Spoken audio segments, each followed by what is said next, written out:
Okey kak. Ya. Saya nak green tea cheese 2.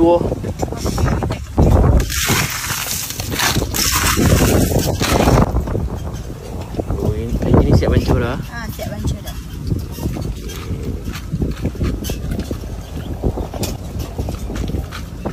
Tu atas ada topping tu cheese lah. Cheese atas.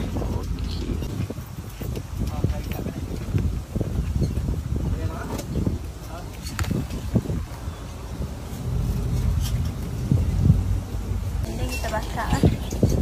Ini brown sugar. Okey.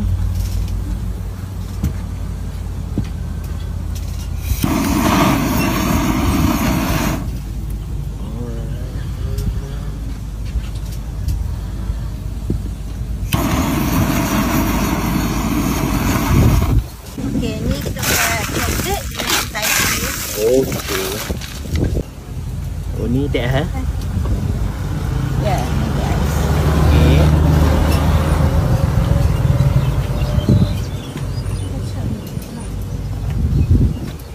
Okey, ni coklat.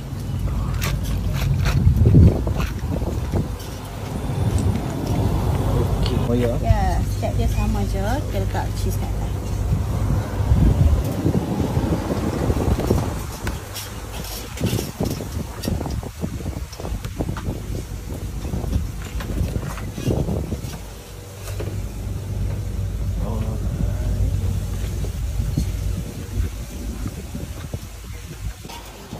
Brown sugar.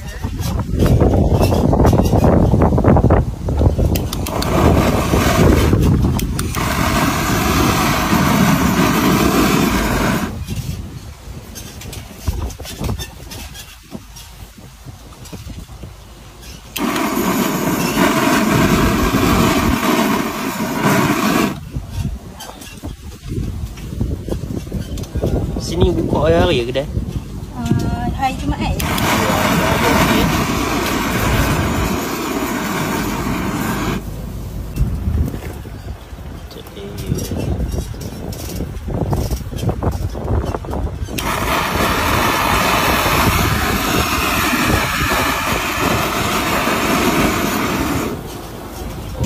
Siap. Okey, siap. Okey, macam ni harga sama juga?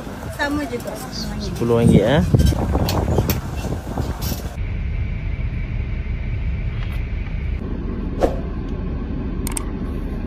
Kami kat sini beroperasi daripada pukul 1:30 sampai 7 malam. And then kami buka setiap hari kecuali hari Jumaat.